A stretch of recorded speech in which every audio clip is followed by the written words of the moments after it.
It's James. The Organic Man Coffee Trike is running a special. Hand them some of your hard earned money, and they will give you the best coffee in the world.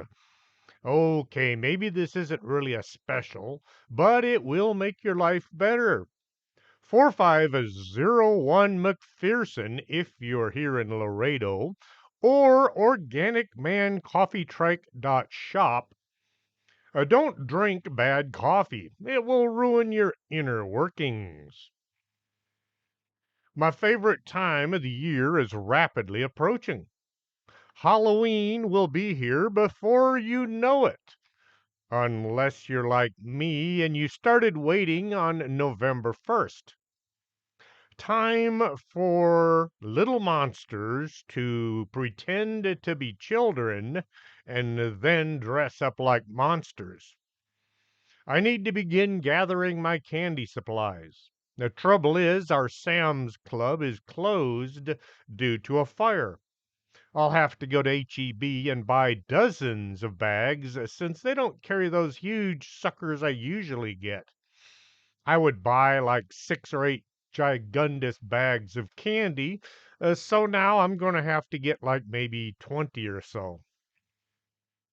Star Chaser 2000 sent me an email asking about EVPs. We sent messages back and forth, and I looked into doing a show just on EVPs, electronic voice phenomenon. I watch a lot of shows about ghosts and paranormal investigations, and I always hate it when they have to explain what the different terms are. You know, EVP, intelligent haunting, EMF. It's like each and every show they're educating people on what all the terms meant. But then I forget there are some folks that don't live in the same world I occupy. In my world, everybody knows what happened at Roswell, who actually shot JFK, what a wormhole is, and how to field strip a 1911. As I wrote up my notes for the show, I have to go back and explain a few things so that folks know what I'm talking about. It's like writing a book. You have to paint the picture of what's in your mind so that it is transferred into other people's minds. Otherwise, they might be thinking something else than what you're trying to say. A lot of EMFs have to be filtered so you hear what is being said. The background or the foreground sounds block the voice. You have to filter the things to get the actual voice to be heard. I listened to a bunch of EVPs while writing my first nonfiction book, The Laredo Paranormal Research Society. I still have them on my computer. I thought about playing them so you could listen, but the EVPs are sometimes open to interpretation. You listen and you listen and you listen, and then somebody tells you what it's saying, and all of a sudden it's an aha moment. There are some that are not needing any kind of filters. One recording said, "My body is dead," which was appropriate seeing as it was recorded in a morgue at an old hospital. I wanted to entertain and inform y'all instead of try to get you to hear the same things that we heard. There are hundreds of podcasts out there that play all the EVPs in the world that you could possibly want to listen to. Instead of playing a bunch of recordings, I decided I would go into how ghosts have communicated with us, living folks, over the years. I hope this is something y'all want to listen to. If not, well, just Google or search for EVPs and listen to your heart's content. Communication isn't just words being heard. You can communicate a lot of ideas by sight, sounds other than words, or gestures. We have a one finger gesture known throughout most of the world. Ghosts might not be able to tell you what they want to pass on, but appear in some kind of a scary guise not because they're scary, but this is the only means they have of showing themselves. Think of it like this: you put on makeup without using a mirror or either hand. You go outside looking, well, different than you normally would. You don't even know how you look because you don't have a mirror. Folks get scratched sometimes because the ghost isn't evil, but it's trying to communicate through touch, and the result can be skin damage. Just because you get scratched at a ghost investigation doesn't mean you're dealing with something other than a spirit of a human. Attempts to communicate with the dead and other no longer living human beings, better known as spirits or ghosts, have been documented back to early human history, such as the biblical account of the Witch of Endor. When the prophet Samuel died, he was buried in Ramah. Saul, the king of Israel, was seeking advice from God in choosing a course of action against the assembled forces of the Philistine army. He received no answers from dreams, prophets, or the Urim and Thummim. The Urim and Thummim were the gemstones carried by the high priest of Israel to determine God's will in some situations. Having previously driven out all the necromancers and magicians from Israel, Saul searched for a witch anonymously and is told that there is one living in the village of Endor.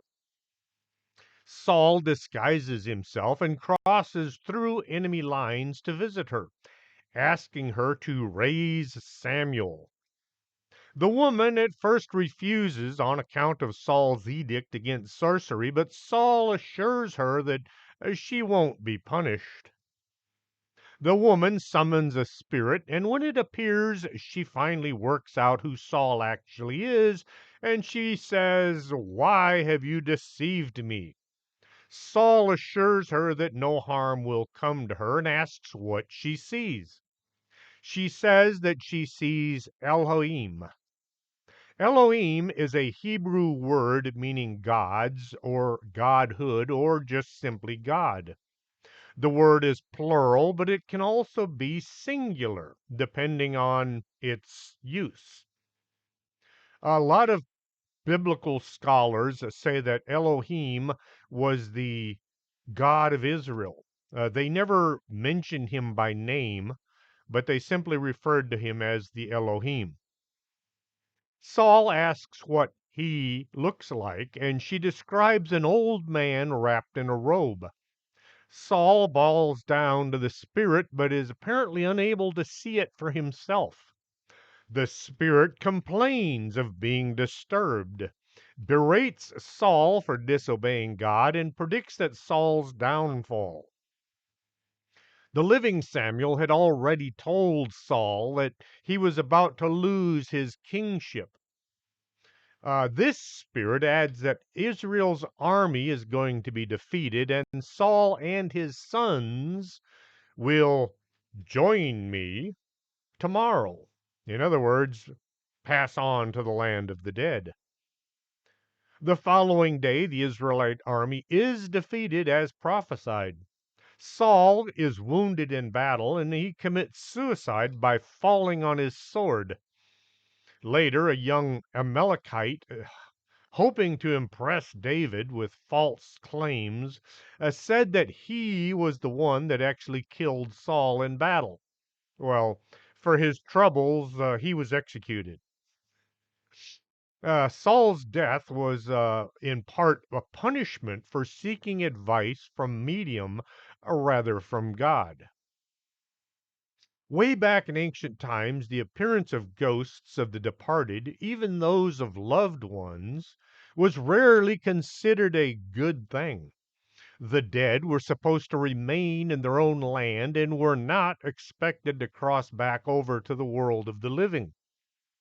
When such an event did happen, it was a sure sign that something was wrong, terribly wrong. Those who experienced a spiritual encounter were expected to take care of the problem so that the ghost or spirit could return to their proper place, back to the land of the dead. Any messages passed on from beyond the grave were in reference to unfinished business or things that the departed needed to take care of. Any messages passed on were also heeded with great regard. Even today, a lot of ghost investigators will say that spirits are here because of unfinished business. If you ask them why they say this, it's because they heard it from someone, somewhere, at some time in the past. This story has been around for thousands of years. In Mesopotamian culture, death was the final act, and there was no coming back once you were in the grave. The land of the dead was known by many names, such as Irkalla, the realm beneath the earth, or the land of no return, where the souls of the dead dwelt in darkness. They ate dirt and they drank mud. Sounds like a very dismal, nasty, horrible place to be. It would encourage the spirits to want to leave, but they were considered trapped there for the rest of eternity. The existence was the final end for all living, no matter how good or bad a person had been. Whether they had great wealth or they were poor, they were all going to go to the same place. Even the gods and the goddesses, when they died, were going to go to this same place. No soul was permitted to leave Irkalla for any reason, not even the goddess Inanna, the queen of heaven. Ereshkigal's sister, Inanna, had to find a substitute to take her place if she was going to ascend back to the world of the living. There were a few special cases where a soul would be allowed to leave the land of the dead, but this was only if they had a very important mission. They could appear to people on earth if it was thought that they needed to right some kind of a terrible wrong. These appearances usually manifest themselves in some kind of a sickness amongst the living. The doctors of Mesopotamia, known as Asu-Nasipu, employed spells that would placate the ghosts, but before such treatment could begin, the doctor would have the patient confess to any sins that they may have done to those on the other side. Sickness in Mesopotamia was considered an outward manifestation of some sin that was being punished either by the gods or by the spirits of the departed. And it was always assumed that the fault was in the one who was sick. So if you were sick, you were wrong. When a person died, a spiritual entity known as a Giddim was created, which maintained the identity of the deceased, and it traveled on to the land of the dead. It was this Giddim that would return to haunt the living if proper attention had not been paid at the funeral rites and the burial, or if there had been some unlawful act involved in the person's death, like murder or such. Inscriptions make clear that sometimes the Giddim could mischievously slip out of Ikrala for visits to the earth where they would harass the living and pretty much make life interesting. These spirits would be punished by the sun god Shamash for having their funerary offerings taken from them, and these would be awarded to the Giddim who had no one to remember them. No one to provide them with offerings for their continued existence. Although there are records of loved ones returning from the afterlife with warnings or advice, most of the ghosts of Mesopotamia were unwelcomed visitors who were sent back to their realm through the use of charms, amulets, prayers, or exorcism. If you saw the movie Coco, how the guys that got all the cool gifts at their grave site had huge mansions, well, that's kind of like how this was. But if you did something bad like return to Earth, they would just take all your cool stuff away. In ancient Egypt, the return of a ghost was also considered a very serious problem.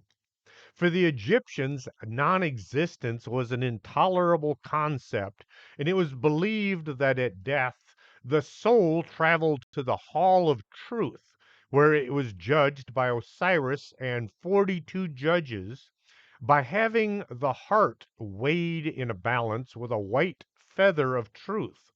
If the heart was found lighter than the feather, the soul proceeded on to the afterlife.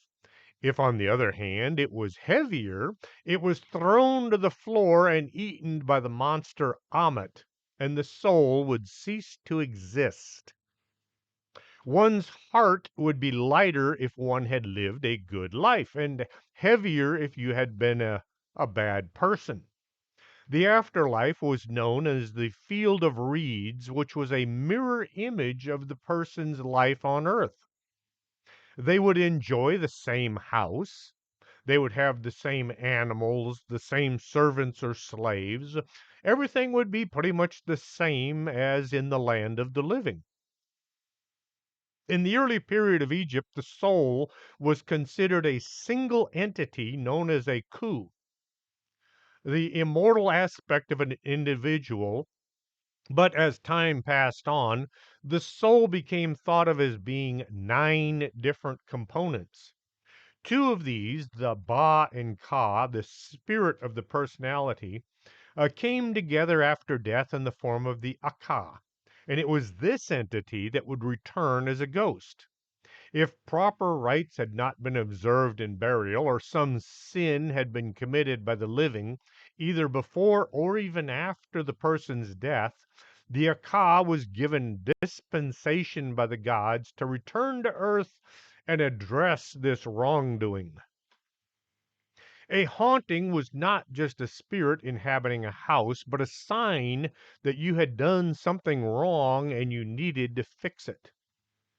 The living who were harassed by the ghosts would have to plead their case directly to the spirit in hopes of a reasonable outcome, or if that didn't work, they would have to call on a priest to come and intervene, and he would judge between the living and the dead. An example of this would be how, when misfortune fell upon a widower, it was first attributed to some sin he had hidden from his wife, that she, now in the land of the dead and all knowing, had returned to punish him. In a letter from a widower to his dead wife, found in a tomb from the New Kingdom, the man was pleading with the spirit of his wife to leave him alone, and he was saying that he was innocent of any wrongdoing. In ancient Greece, the afterlife consisted of 3 distinct realms. If you died, a coin would be placed in your mouth to pay Charon, the ferryman, who would take the soul across the river Styx. This coin wasn't so much payment, it was more of a sign of respect between the soul of the dead and the gods. The greater the value of the coin, the better seat the soul got on Charon's boat. You, you were paying for your passage to Hades or wherever you were going. Once the soul was on the other side, it would pass by the 3-headed dog, Cerberus, and then stand before 3 judges to give an account of the life that the person had lived. When the story had been told, and as the judges conferred, the soul would be given a cup of water from the river Lethe, the water of forgetfulness, and that spirit would forget their former life on earth. The judge would then assign the soul a location. If the dead had been a warrior who died in battle, he went to the Elysian fields, which were a paradise. If the dead had been a good person, he or she went to the plain of Asphodel, also known as a pleasant place, not the kind of place any spirit had any reason to want to leave. If the deceased had been a bad person, they I'm thinking of that scene in Gru where Gru was talking to that guy. I was a bad kid. Anyway, yeah. If the deceased had been a bad person, now I can't get that out of my mind. A bad person. They went to the darkness of Tartarus, where the soul remained until it had atoned for the sins of their life. You had to pay for your sins by suffering for a certain amount of time. No soul was condemned to eternity in damnation. The souls in Tartarus could become elevated to the plains of Asphodel in time. As in the culture of Mesopotamia and Egypt, souls were not expected to return to earth for any reason, but on occasion they did. This same basic paradigm was adopted by the Roman culture, who held a much more deep seated belief in ghosts than the Greeks had. Ghosts who appeared in dreams were considered a completely different kind of spirit than a restless ghost that was inhabiting a building or a structure. Usually, the ghosts that were inhabiting a structure had suffered an untimely or unjust death and had been buried with improper rites. Dreams of the dead was as valid as a legal statement. If a ghost said somebody was guilty of some crime, it fell on that person to prove their innocence.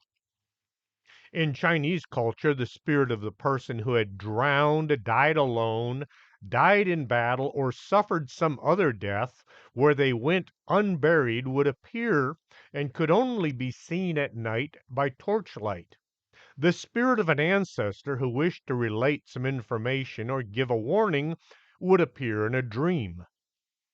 Ghosts were considered a reality by the Chinese philosopher Mo Tai, who lived from 470 to 391 BC. He argued in favor of accepting the report of the ghost of the minister Tu Po, who had returned from the afterlife and assassinated Zun, the king of Zoi. He reasoned that when people tell of how a certain machine operates with which you are not acquainted, or how certain people behave or speak in a land that you have never been to, you should accept what you're being told if the person speaking seemed credible and if they themselves were reliable witness. Following this line of reason, you should accept what is said about ghosts if those who tell you about them can be trusted in what they have said about other things in life. As ancient historical accounts, as well as contemporary reports of his time, contained references to ghosts, they should be accepted as a reality in the same way a person recognized established history and news reports of the day, even if you have never seen or spoken to a ghost yourself. So if somebody was to tell you that there was a ghost seen at a location, you were expected to believe what they said. The Chinese belief in ghosts was heavily influenced by their practice of ancestor worship and the belief that the departed continued to exert a powerful influence on people's lives. The Ghost Festival, which originated to honor and appease the dead, continues to be held on the 15th of July of each year.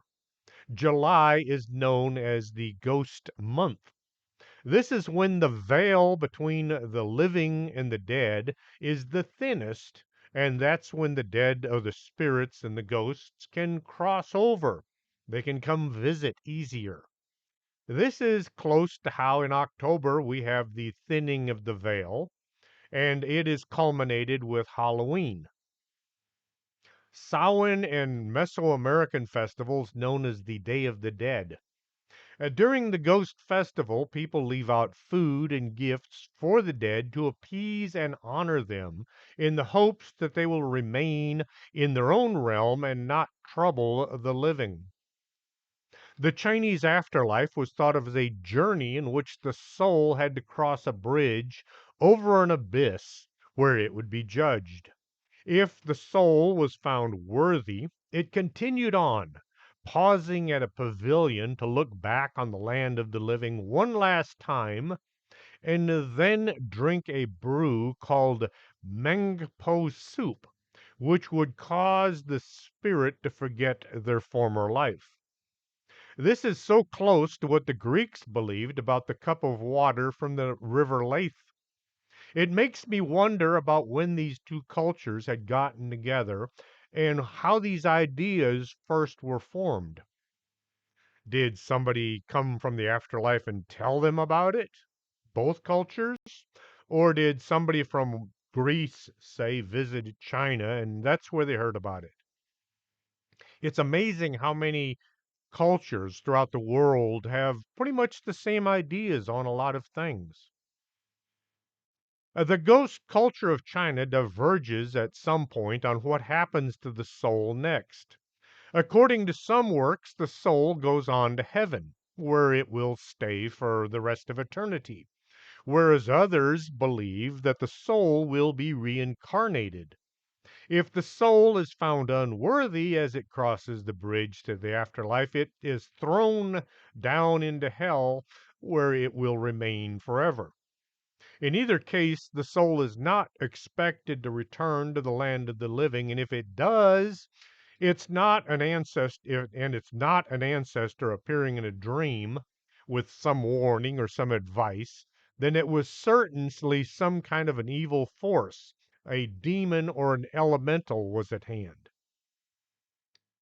So if you didn't recognize that ghost in your house as a relative or a friend, it was a demon. In Mayan belief system, lingering ghosts were intolerable and they needed to be kept at bay through charms and amulets or driven back to the underworld through the intercession of a daykeeper or a shaman. The Maya idea of the afterlife was similar to the Mesopotamian view that the underworld was a dark and nasty place. But the Maya took this version a little bit further. In the Mayan underworld, known as Zabala and Mentna, there were numerous lords of the dead who would try to trick the souls of those passed on as they attempted to move towards paradise. So just because you were dead didn't mean you were going to go to heaven. First, you had to get past all of the lords of the dead who are going to trick you into going the other way. Once the soul descended into the underworld, it was on a journey from which there was no turning back. Ghosts were not expected to return to the earthly realm. The spirit would leave the body and be conducted across a great expanse of water by a spirit dog who would help the soul navigate through various trips and traps of the Lord of Zabala to reach the tree of life. Spirits who did return were considered unnatural unless they appeared in dreams and were recognized as friends or family members. I have talked to some folks who adamantly declare that ghosts are all demons. They also say that aliens from outer space are demons as well. They base their thoughts on what their preachers have told them. No amount of evidence will ever sway these folks. It is kind of scary to consider how much power some religious leaders or some influencers have over people's lives. Too many folks are willing to allow others to do the hard thinking while they sit there and play with their cell phones or watch TV. Mediumship became quite popular in the 19th century in the United States and the United Kingdom around the time of Spiritism as a religious movement. Spiritism was a movement in the 19th century where an individual's awareness persisted after death and may be contacted by the living. The afterlife or the spirit world was seen by spiritualists not as a static place, but as in one where spirits continued to evolve. Modern Spiritism is said to date from the practices and the lectures of the Fox sisters in New York State in 1848. The afterlife was more of a living experience than drifting around in heaven or simmering in the other place. Some scientists of the period who investigated Spiritism also became converts. They included chemist Robert Hare, physicist William Crook, evolutionary biologist Alfred Russel Wallace. Other prominent adherents included journalist William T. Stead and physician and author Arthur Conan Doyle. In 1887, in South Sea, after talking to Major General Alfred Wilkes Dyson, a member of the Portsmouth Literary and Philosophical Society, Doyle began a series of investigations into the possibility of psychic phenomenon. He attended about 20 seances. He conducted numerous experiments in telepathy. He had sittings with mediums. Doyle became a lifelong believer in both spirit mediums and the afterlife. In February 1891, advertisements started appearing in papers for the Ouija, the wonderful talking board. The first boards were about a month's wages, but as time went by, the price came down to just a few dollars. Suddenly, anybody could contact their dearly departed. The mediums were adamant that this was nothing but a toy or a game. It had no real ability to contact spirits. Talking boards were cutting into their finances. People no longer had to pay or contract the mediums in order to speak with the dead. They could just ask the board. In the 1920s, Houdini turned his energies towards debunking psychics and mediums in order to show how they were taking advantage of the bereaved, charging money to be told things that their beloved didn't actually say. Knowing all there was to know about sleight of hand, Houdini was able to show how most mediums were fakes. Houdini was a member of the Scientific American community that offered a cash prize to any medium who could successfully demonstrate supernatural abilities. No one was ever able to collect this prize. The thing a lot of folks don't know about Houdini was he was very much a believer in ghosts and spirits. He told his wife that after he died, he would come visit her and prove it was him by using a secret word. Some people believe Conan Doyle was instrumental in Houdini's death. Houdini had unmasked several mediums that Doyle had attested to as being the real deal. So Houdini was making Arthur Conan Doyle look bad. In the late 1920s and early 30s, spiritualism continued to be practiced primarily through denominational spiritualist churches in the United States, Canada, Australia, and the United Kingdom.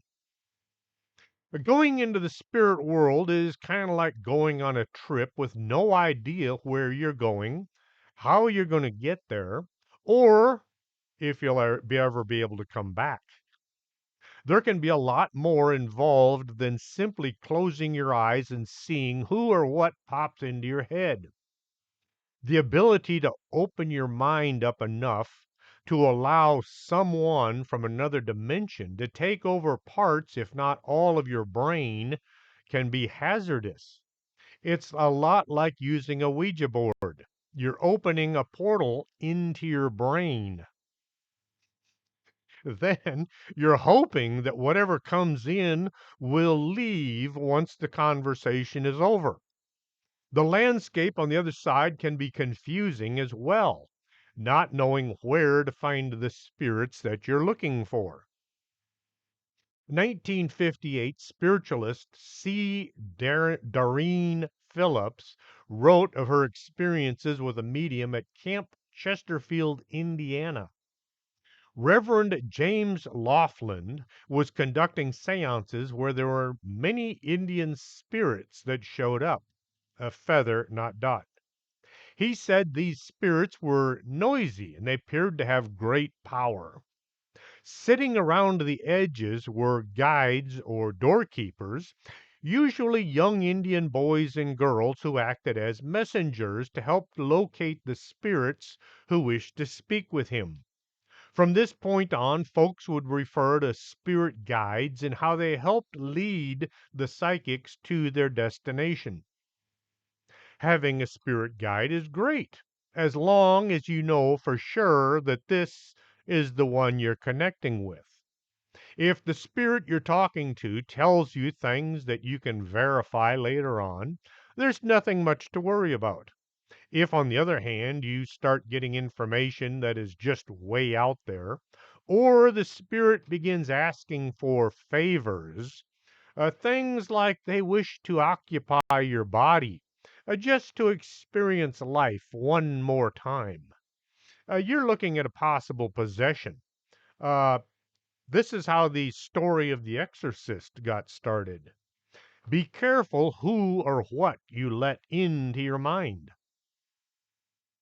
At a party years ago, one of the women, well, she was about 18 or 20 years old, decided that she was going to pretend to be a crystal ball gazer. She tied a scarf around her head and then she sat staring into a round globe. It was just a glass covering to a light. It wasn't anything like a crystal ball. She was just pretending. She did some of the things that we'd seen on movies, trying to contact the spirit world. Yes, drinking had been involved at the time. She wasn't drunk. I don't think anybody at the party was drunk, but people had had a few. Suddenly, this woman screamed and jumped backwards from the table. She said she'd seen an ugly face looking out at her. It gave her a nasty smile, and that was when she had screamed and jumped. The glass orb was hollow. Crystal balls are solid. Somehow she had connected to something on the other side. Just having fun, playing games, until something reached through from the other side. The idea you have to use a particular device or use certain rituals to communicate with the dead is far from accurate. It's not how you're trying to communicate, it's the energy that you put into it. The mind is a powerful thing, and some folks can do incredible things with it. Sometimes they do it by accident. Mental mediumship is communicating with spirits by telepathy. The medium mentally hears what is known as clairaudience, or they see, which is clairvoyance, or they feel, which is clairsentience. They get messages from the spirits. Directly or with the help of a spirit guide, the medium passes this information on to the recipient. When the medium is doing a reading for a particular person, that person is known as the sitter. You only have the medium's word for whether or not what you're hearing is in fact coming from the other side. You have to use some strategic questions, questions that you already know the answer to, so you can kind of judge where the medium is factual or not. I've been in situations where a person has walked up to a total stranger and said something along the lines of, "You need to know this," or "I have to tell you something." And then they go on to pass a message from someone who died. The recipient is free to accept or not this information. The medium did not hold out his or her hand asking for money. This is a sign of a real psychic. If, on the other hand, you're expected to cross the palm with silver, well, this is all just fakery. If the first thing a medium does is hold out their hand, you're in the wrong company. Psychic abilities are a gift, and you don't sell these gifts. Some psychics do accept donations. There's nothing wrong with that. The recipient is free to hand over cash or not. Psychics do need to pay their bills. I know a few who do charge for their services, but what they're charging amounts to just a little more than minimum wage. Just something to keep the lights on. Trance mediumship is often seen as a form of mental mediumship. Most trance mediums, dang it, I thought I turned that thing off. Don't want to talk to whoever it is. One time I answered the phone. I said, "Thanks for calling. You're on the air with Strange Things." And it turned out to be a good friend of my wife's who needed to talk to her. Oops. Forgot to turn the phone off. Oh well. Getting back, trance mediumship.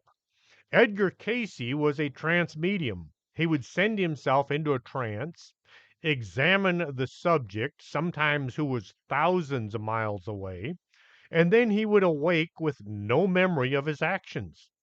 It's a good thing he had a secretary who wrote down everything that he was saying. Maria Orsich was also a trance medium.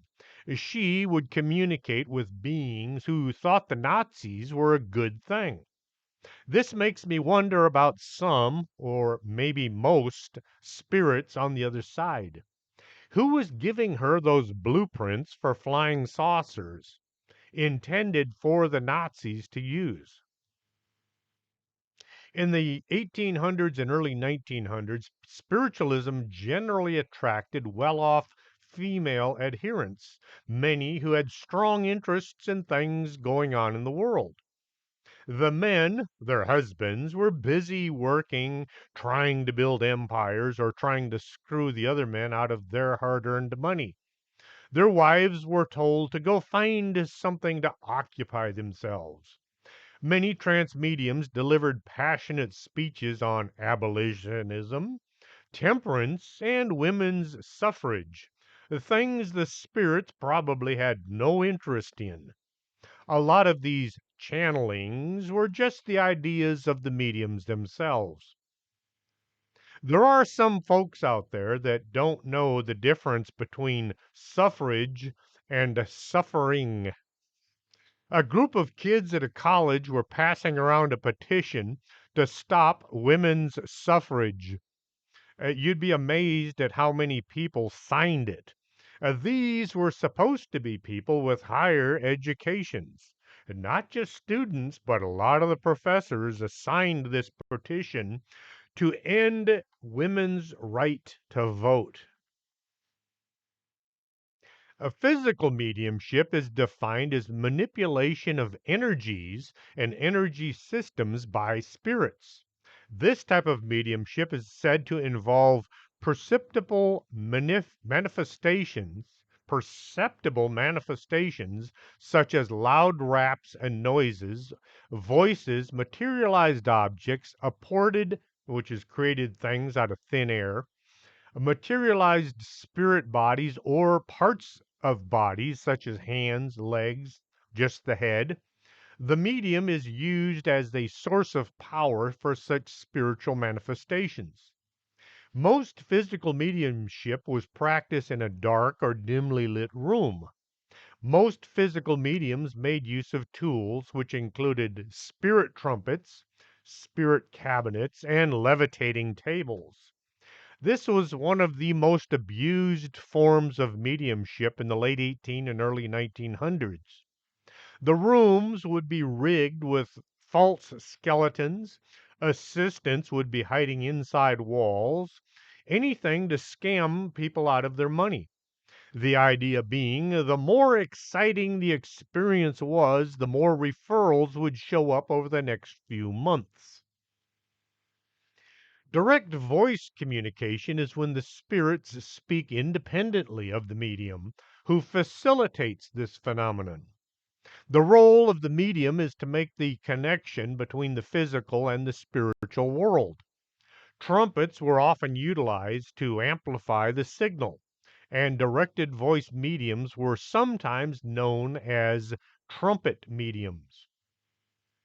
December 12th, 2002, the Laredo Paranormal Research Society did their first ever ghost investigation. They were mostly winging it, not really having any practice or training. They went to an old hospital with permission of the building's owner, and they got to work. After setting up a few cameras in strategic locations and setting out some recording devices, they broke up into teams and they went about the mission at hand. On the third floor, Manuel was conducting an EVP session along with a police sergeant. The usual first question was asked: "Is there anyone there that would like to speak with us?" They heard a groan come from someone down the hall, like they were in great pain. The odd thing was they heard the sound without using the recorder.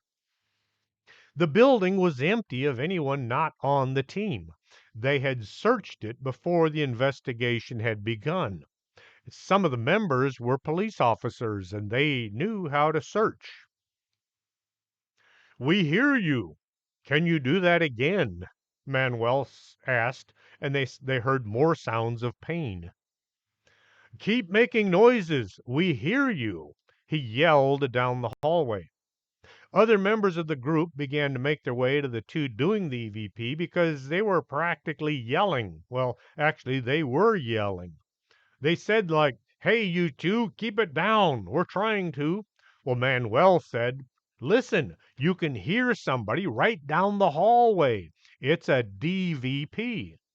DVP stands for Direct Voice Phenomenon, as opposed to EVP, which is an electronic recording where you only hear a response when you're playing the recording back. A quick check of the recordings showed that the sounds of this unknown entity had been captured. Be careful of what you ask when dealing with the spirits. Manuel said, "We hear your voice. Can you give us a sign that you're really here?" Suddenly, a gust of wind, somewhere between 30 and 40 miles an hour, came in through the broken windows.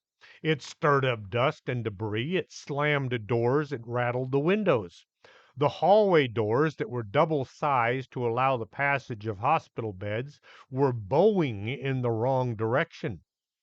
The predominant wind in Laredo comes from the southeast, and this wind was straight out of the north. Ishmael grabbed his cell phone and he called his wife, who had chosen to stay in the pickup as she was studying for a registered nurse's exam. He asked, "Does it look like rain? Like maybe there's a storm coming?" Well, his wife said, "What are you talking about? The sky is clear. There's not a cloud visible." Ishmael said, "But the wind is blowing like mad. It's kicking up dirt on the third floor." His wife said, "What do you mean? There's no wind." The area around where they had parked their vehicles was kind of littered with debris from around town. Since it was an abandoned building, nobody ever bothered to pick up the trash. Nothing was moving around by the wind. This bizarre localized windstorm lasted 6 to 8 minutes. Another occurrence, Ishmael drove us out to the Shiloh Cemetery. It was in the middle of the day. It was like 2 p.m. The sun was shining, and we were just there to look around. I pulled out my cell phone and I hit the recorder app and I asked if anybody wanted to say anything, and I held the device out for maybe 10 seconds. Then we moved on and we looked around the abandoned cemetery. When I got home, I was walking through the kitchen when the house phone rang. I looked at the caller ID and it showed my cell phone number. I thought that's pretty darn odd, but I answered anyway. There was a feeling of someone on the other end of the line.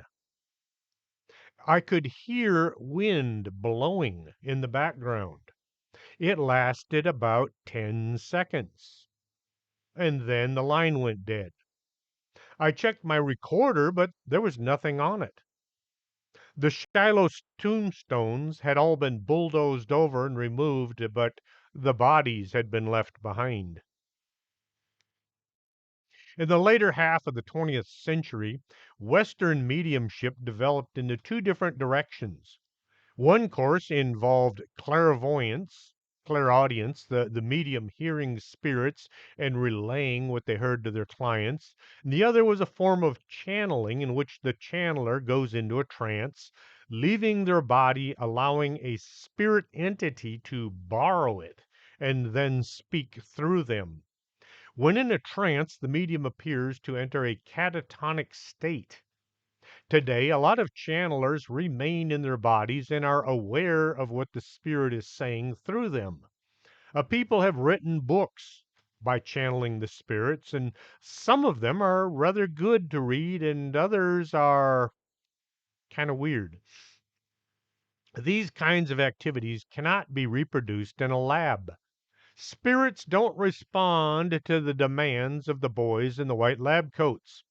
I've been on many ghost hunts, ghost investigations, where nothing happens.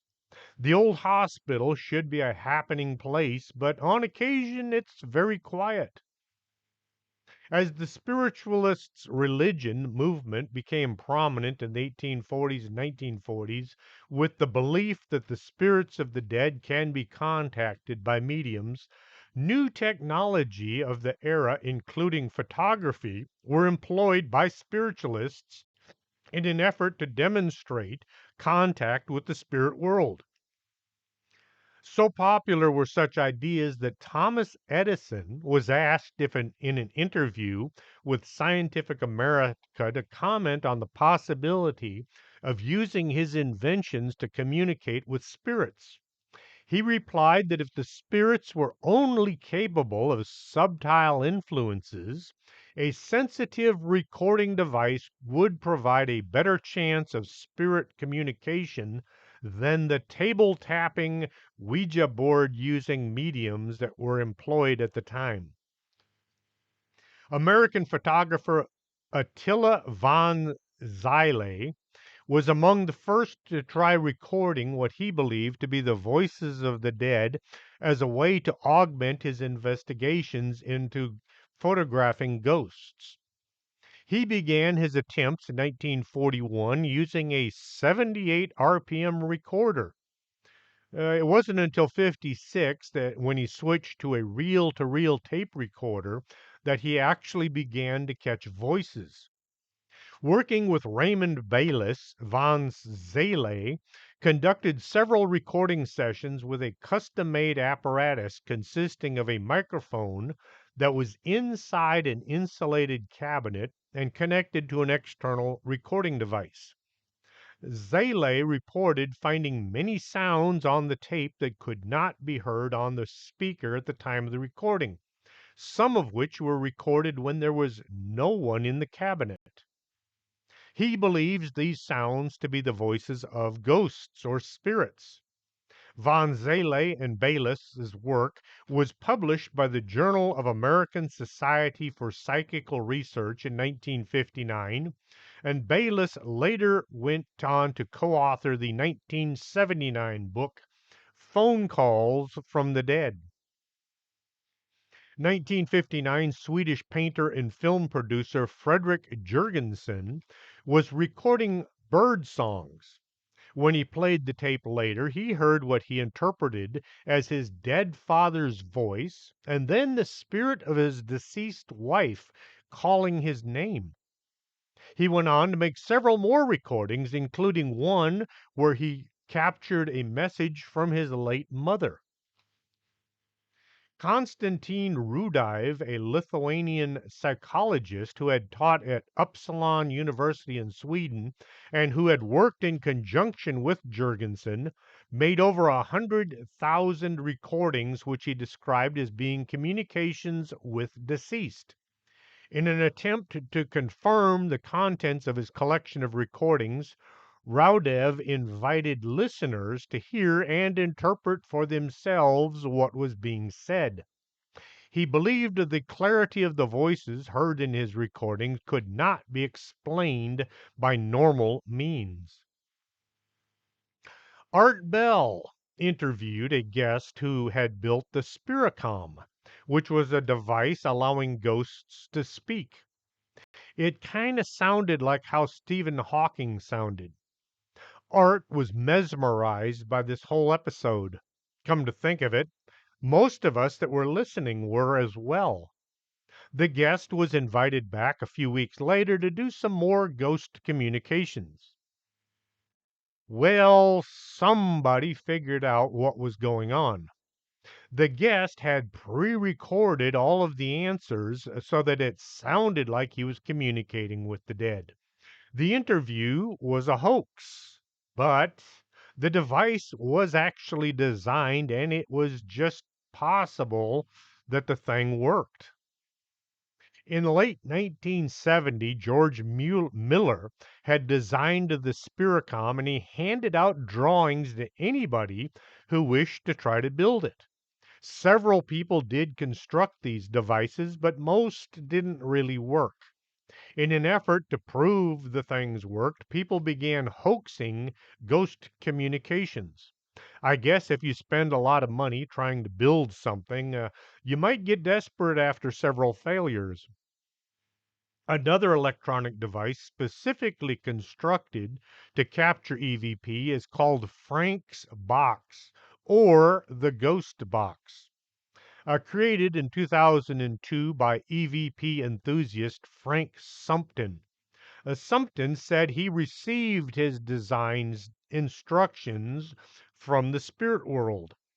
The device was a combination white noise generator and AM radio receiver that was modified to sweep back and forth through the AM band, selecting split second snippets of sound.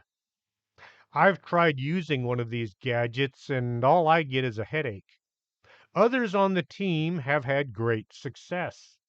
They hear words that, when compared to the questions asked, make sense. Okay, they can use a ghost box, but, well, I've actually seen a ghost.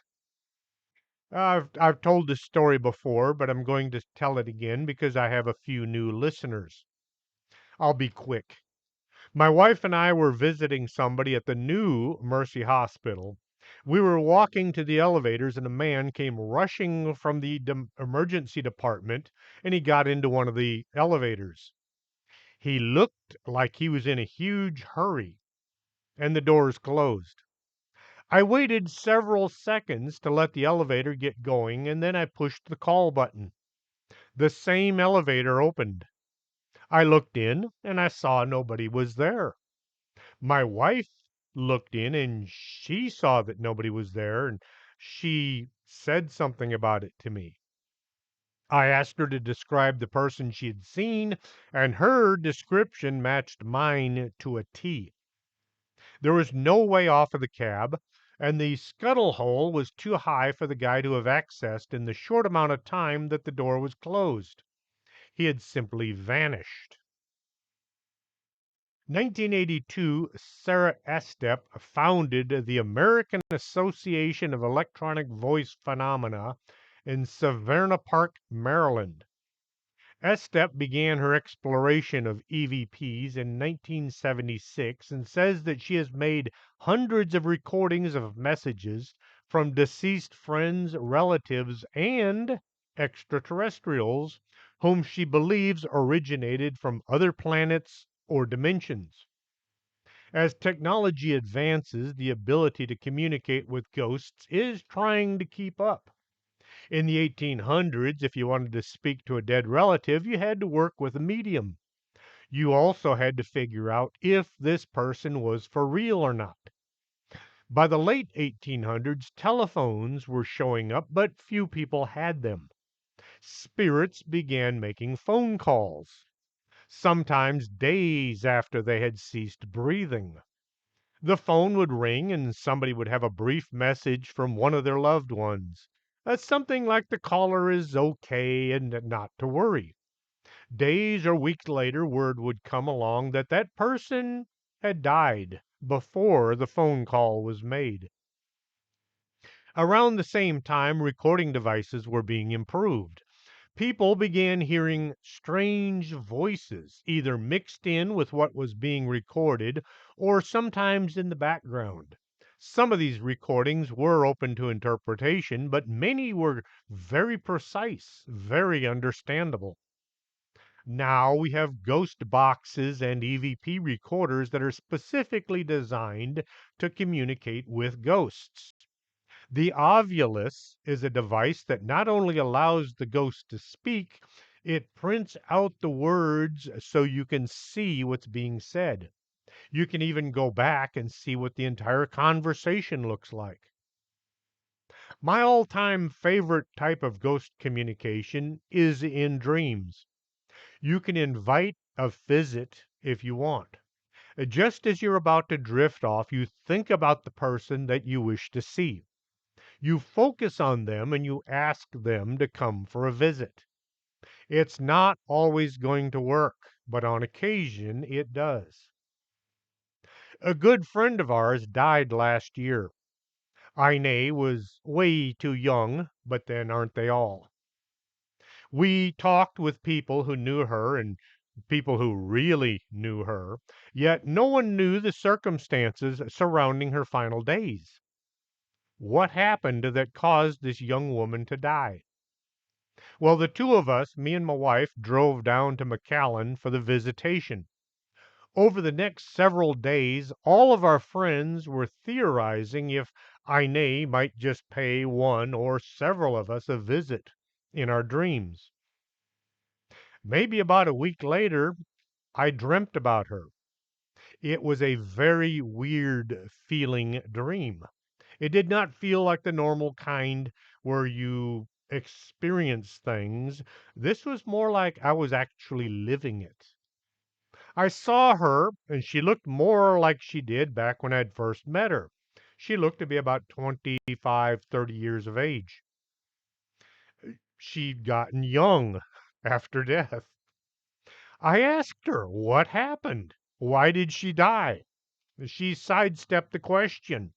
She talked a lot, she smiled, and she was very friendly, but any time I asked her about her death, she just didn't answer. She told me all kinds of things about how she was having fun on the other side, seeing other dead relatives, but no answers as to how she died or why. The whole dream was kind of long but pleasant. By any time I asked her about death, well, she just didn't answer. She said it was time for her to go, and I woke up. The next day, the next day when all of the people in our group found out that I'd had a dream about her, they were a bit upset. Why was I the one that she visited and not them? What made me so special? They all thought that they were a lot closer to her than I was. To this day, I am still the only one in our group of like minded friends that Ine has visited. Give it a try. You just might be able to visit with one of your long lost relatives. It might not work, there's no guarantee. Keep in mind, it takes a lot of energy and the cooperation of other spirits sometimes in order to make the trip from the other side. You just might get lucky and be visited by somebody close to you. How real can a dream actually be?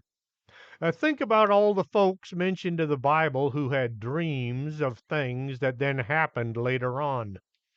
That should be an answer enough.